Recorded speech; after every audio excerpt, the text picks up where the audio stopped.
دوستوں اور مہمانوں سے ان کا دسترخوان بہت کم خالی ہوتا تھا۔ جس دن کوئی مہمان نہ ہوتا وہ کھانا کھاتے وقت بشاش نہ ہوتے تھے، اور جس دن زیادہ مہمان ہوتے اس دن ان کے گھر عید ہوتی تھی۔ کھانوں میں زیادہ تر تعداد اور تلون نہیں ہوتا تھا، مگر کھانا عموماً عمدہ ہوتا تھا۔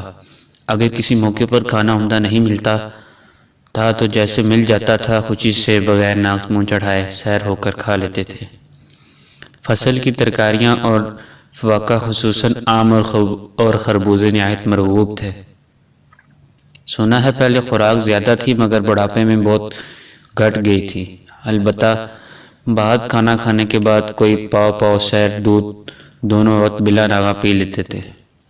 ظرافت اور خوش طبعی ان کی جبلت میں داخل تھی، مگر جس طرح ان کی اور باتوں میں بناوٹ نہ تھی، اس طرح ظرافت اور خوش طبعی میں متعلق تصنع نہ تھا۔ تحریر میں، تقریر میں، بات چیت میں جو لطیفہ یا شوخی کو ان کو سوجھ جاتی تھی، اگرچہ کیسی ہی شرم و حجاب کی بات ہو، ان سے ضبط نہ ہو سکتی تھی، مگر ایک امر کے بیان کرنے کا خدا نے ایسا سلیقہ دیا تھا کہ کوئی بات تہذیب کی حد سے متجاوزہ ہونے باقی تھی۔ مطالعے کی عادت ابتدا سے ان کے رفیق کار رہی۔ سر سید کا مطالعہ نہ صرف دل بہلانے یا عبارت کا لطف اٹھانے کے لیے ہوتا تھا، اور نہ کتاب دانی کی غرض سے، جیسا کہ مدرس اور طلبہ کتاب کے ایک ایک لفظ اور جملے اور تراکی پر غائر نظر کرتے ہیں، بلکہ ان کا مطلب صرف مصنف کے خیالات سے اطلاع حاصل کرنا ہوتا تھا۔ جو بات کتاب میں ان کے کام کی ہوتی تھی اس پر پینسل سے نشان کر دیتے تھے، اور اگر کوئی مضمون کسی اخبار میں کام کا ہوتا تھا، اس ورق کو الگ کر کے اپنے اخبار کی فائل میں جو ہر وقت سامنے رکھا رہتا تھا چسپاں کر دیتے تھے۔ خطوں کا جواب دینے میں وہ نہایت فیاض تھے۔ جو خط پانی پت سے علی گڑھ بھیجا جاتا ہے، اگر وہاں پہنچتے ہی اس کا جواب لکھا جائے تو تیسرے دن وہاں سے جواب آتا ہے۔ مجھے یاد نہیں پڑتا کہ میرے خط کا جواب چوتھے دن آیا ہو یا بالکل نہ آیا ہو، جبکہ ان کا برتاؤ ہم لوگوں کے ساتھ یہ تھا تو دیکھنا چاہیے کہ اپنے خاص دوستوں اور ہمسروں اور ہم رتبہ لوگوں کے ساتھ کیسا ہوگا۔ محنت اور جفاکشی کی قابلیت بھی سر سید کے خاص اوصاف میں سے تھی۔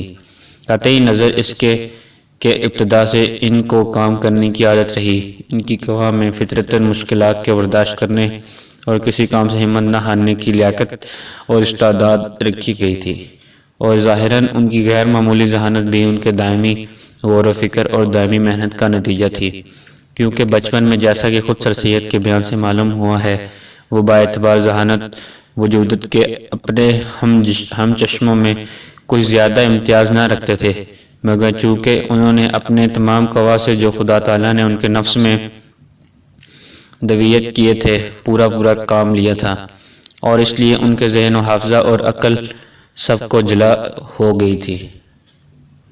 ولایت میں خطبات احمدیہ کے لکھنے میں انہوں نے 1.5 برس برابر ایسی محنت شاقہ کی جس سے آخرکار ان کے پاؤں میں ایک مرض پیدا ہو گیا جو آخری دم تک زائل نہیں ہوا۔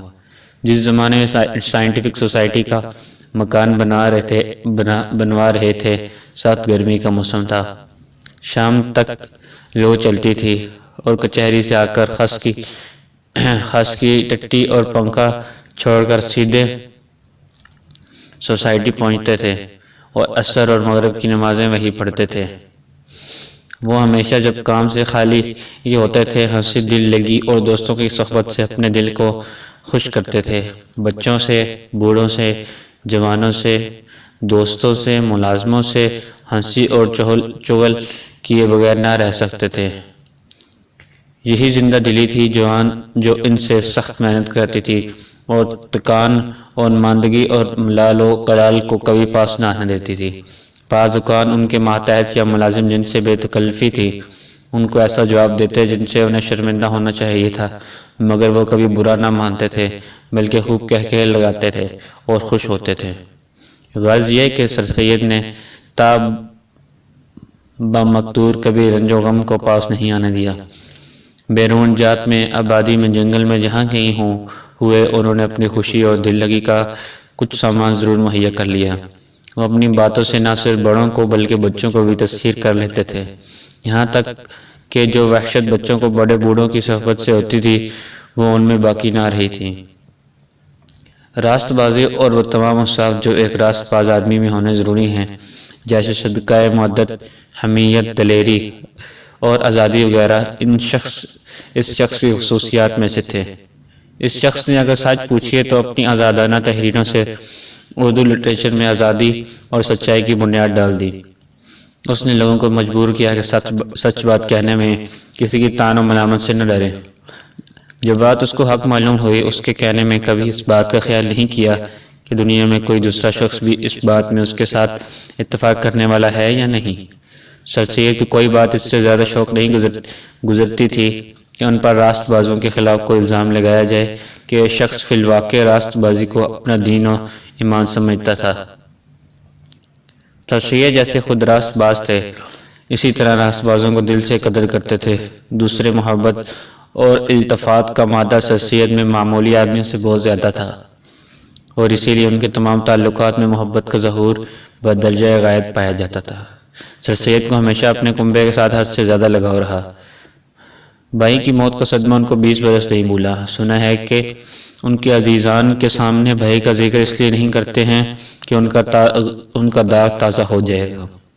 بہت مدت کے بعد ان کی بھتیجی کے منہ سے باپ کا کچھ ذکر نکل گیا تھا۔ سر سید کی حالت ایسے متغیر ہو گئی گویا آج ہی بھائی کا انتقال ہوا ہے۔ اپنی والدہ کے ساتھ جیسی ان کی وابستگی تھی ایسی بہت ہی کم سنی گئی ہے، اور جیسی کہ وہ جوانی میں اطاعت و فرما برداری کرتے تھے، ان کے غصے اور خفگی کو برداشت کرتے تھے، اس طرح بچے بھی اپنے ماں باپ کا کہا نہیں مانتے۔ اپنے وطن کے ساتھ ہر شخص کو عموماً الفت و موانست ہوتی ہے، مگر سر سید کی محبت اپنے وطن کے ساتھ عجیب طرح کی تھی۔ گو بظاہر سر سید نے دلی ہمیشہ کے لیے چھوڑ دی تھی۔ ان کے آرٹیکلوں میں یا اسپیچوں اور لیکچروں میں یا پرائیویٹ خطوں میں جہاں کہیں دلی کا ذکر آ گیا ان کا دل امڑے بغیر نہیں رہا۔ اگر غور کر کے دیکھا جائے تو سر سید کے دل میں قوم کی بھلائی کا خیال اور قومی ہمدردی کا جوش زیادہ تر دلی ہی کی تباہی اور بربادی نے کیا ہے۔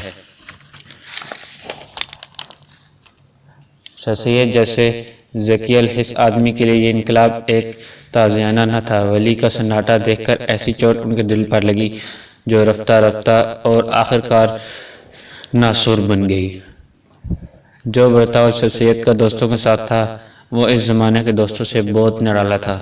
جہاں تک ان کا حال دیکھا گیا، ان کی خوشی بلکہ ان کی زندگی کا مدار صرف 2 چیزوں پر معلوم ہوتا تھا۔ کام اور دوستوں کی ملاقات سے ان کو شاید ہی کبھی ایسی خوشی ہوتی جو جیسے اپنے خالص اور مخلص دوستوں سے مل کر ہوتی تھی۔ وہ فی الواقع دوستوں کو زندگی کا عنصر سمجھتے تھے۔ نواب محسن الملک نے ایک موقع پر سر سید کا ذکر خیر کرتے وقت کہا کہ میں نے کسی شخص کی ذات میں اس قدر خوبیاں جمع نہیں دیکھی۔ میری ان سے پہلی ملاقات 1861 میں ہوئی تھی۔ اس وقت سے آج تک ایک بات بھی ان میں ایسی نہیں دیکھی جس کو برا کہہ سکوں۔ اس شخص کی سچی محبت اور وفاداری دنیا میں کہیں نہیں دیکھی۔ البتہ کتابوں میں بہت کچھ لکھا دیکھا ہے۔ یہی وجہ ہے کہ نہ بھائی سے اس قدر ہو سکی اور نہ باپ سے، جیسا کہ اس شخص کی محبت خدا نے ڈال دی ہے۔ اس کا قول تھا کہ دوستی کے آگے رشتہ و قرابت کی کچھ حقیقت نہیں۔ اس جبلی مہر و محبت کا مقتضا تھا کہ وہ اپنے رفیقوں اور نوکروں اور لگے بندوں کو تا مقدور عمر بھر اپنے ساتھ نبھانا چاہتے تھے۔ جس شخص کے قدم ان کے ہاں جم گئے، پھر نہ وہ اس کو اپنے پاس سے جدا کرنا چاہتے تھے اور نہ وہ ان سے جدا ہونا چاہتا تھا۔ اول تو وہ کسی کی شکایت سنتے نہ تھے، اور اگر کوئی ملازم کوئی شکایت کرتا تھا تو اس کا کچھ اثر نہ ہوتا تھا۔ ان کے ایک قدیم ملازم کی لوگوں نے ان سے بارہا شکایت کی، مگر وہ کسی طرح اس کے دل سے نہ اترا۔ ہمیشہ ان کا معتمد علیہ اور سفر و حضر میں ان کے ہمراہ رہا اور آخر انہی کی رفاقت میں مر گیا۔ سیر چشمی اور فراغ حوصلگی سر سید کی خاص اوصاف میں سے تھی۔ انہوں نے اپنی کمائی سے نہ کبھی مال جمع کرنے کا ارادہ کیا اور نہ اولاد کے لیے کوئی جائیداد خریدی، بلکہ جو کچھ کمایا اس کو یا اپنی ضروری آسائش اور سچی عزت اور نیک نامی کے ذرائع میں صرف کیا، یا قومے کی خبر گیری، مستحقوں کی امداد، اولاد کی تعلیم، ملک اور قوم کی بھلائی اور مذہب کی حمایت میں اٹھایا۔ ابتدا سے ان کا یہ حال رہا کہ جس کام کی لہر ان کے دل میں اٹھی اس پر روپیہ صرف کرنے میں انہوں نے کبھی پس و پیش نہیں کیا۔ وہ اپنے کھانے پہننے کے اخراجات میں تنگی کر سکتے تھے اور کرتے تھے، مگر اپنے شوق کے کاموں میں انہوں نے کبھی مضاحکہ نہیں کیا۔ جس کتاب کی ان کو تلاش ہوتی اگر وہ 20 گنی قیمت پر بھی ملی تو اس کو لیے بغیر نہیں چھوڑا۔ مستحقوں کی امداد، دستگیری کرنے کی بھی اس کی نسبت بے شمار مثالیں سننے میں آئی ہیں۔ سر سید کی جوان مردی اور فیاضی صرف اسی میں محدود نہ تھی، بلکہ ان کی مثال ایک پھلدار درخت کی سی تھی جو اپنے پھل سے، اپنے سائے سے اور اپنی لکڑی سے غرض کے ہر طرح سے مخلوق کو فائدہ پہنچاتا تھا۔ غریب پیشہ وروں اور مزدوروں کے ساتھ جو فیاضانہ برتاؤ اس شخص کا تھا، اس کا ایک ادنیٰ ثبوت یہ ہے کہ جب سے وہ مستقل طور پر علی گڑھ میں مقیم ہوئے، مزدوروں کی مزدوری اور گاڑیوں کا کرایہ پہلے کی نسبت عموماً زیادہ ہو گیا۔ وہ ہمیشہ لوگوں کو ان کی توقع اور حوصلے سے بہت زیادہ دیتے تھے، اور جہاں کہ ان کا رہنا ہوا ہے لوگ ان کے نہایت شکر گزار ہیں۔ سر سید کے ایک دوست ایک زمانے میں ان کی خانگی اخراجات کا حساب لکھا کرتے تھے۔ ان کا بیان ہے کہ جب مہینہ ختم ہوا میں اپنے تمام اخراجات کا مختصراً گوشوارہ بنا کر ان کو دکھانے کے لیے لے گیا۔ سر سید نے کہا، بس مجھے دکھانے کی ضرورت نہیں، یوں نہیں چلنے دو، میں دیکھوں گا تو ناحق میرے دل کو صدمہ ہوگا۔ حق یہ ہے کہ جو شخص رات دن اوروں کی اصلاح و فلاح میں رہے گا وہ اپنی خانگی انتظام کی طرف کیوں کر متوجہ ہو سکتا ہے۔ مخالفوں اور دشمنوں کی برائیوں کا تحمل کرنا اور کبھی ان سے انتقام لینے کا ارادہ نہ کرنا، یہ بھی سر سید کے اوصاف میں سے تھا جو ان کی ذات کے ساتھ مخصوص تھے۔ اگرچہ سر سید فطرتاً نہایت عالی ظرف اور عالی حوصلہ پیدا ہوئے تھے اور عفو و غماز ان کی سرشت میں داخل تھا، مگر ان کی ابتدائی روک ٹوک اور حسن و ترتیب سے یہ تمام ملکات ان کی طبیعت میں اور زیادہ راسخ ہو گئے تھے۔ نیک اور عاقل ماں نے بیٹے کے دل میں یہ بات ڈال دی تھی کہ سب سے بہتر تو یہ ہے کہ بروں کی برائی سے بالکل درگزر کی جائے، اور اگر بدلہ ہی لینے کا خیال ہو تو اس بڑے اور زبردست انتقام لینے والے کو انصاف پر چھوڑ دینا چاہیے۔ اسی لیے لڑک من میں سبق پڑھایا تھا کہ برائی کرنے والوں کے ساتھ برائی کرنا خود اپنے آپ کو ویسا ہی بنانا ہے۔ سر سید کو اسی وجہ سے کہ وہ مسلمانوں کی دنیاوی ترقی کے لیے کوشش کرتے تھے، امراء سے ملتے تھے، حاکمان وقت سے میل جوڑ رکھتے تھے اور دنیا داروں کی زندگی بسر کرتے تھے، کہا جا سکتا تھا کہ وہ دنیا دار ہے، لیکن ان کی حالت پر نظر کرنے سے بامشکل ان کو عرفی معنوں میں دنیا دار کہہ سکتے تھے۔ یہ شخص اپنے فرائض کے سوا جن کو وہ اپنے اوپر لازم سمجھتا تھا در حقیقت کسی چیز سے تعلق نہ رکھتا تھا، باوجود وہ قطعی مایوسی کے جو اس کو مسلمانوں کی طرف سے تھی اور جس کو وہ اکثر پرائیویٹ صبحتوں میں نہایت افسوس کے ساتھ ظاہر کرتا تھا۔ ان کی کوششیں آخر دم تک برابر جاری رہیں۔ یہ اسی کی ہمت اور اسی کا حوصلہ تھا جو اس کی ذات پر ختم ہو گیا۔ وہ ان لوگوں میں سے نہ تھا جو لوگوں کی دنیا سے نفرت دلاتے اور وہ خود مال دولت جمع کرتے تھے، بلکہ وہ شخص تھا جو ایک امید موہوم پر کہ شاید قوم دنیوی ذلت سے نکلے، اپنا دان تن من سب پر قربان کر گیا۔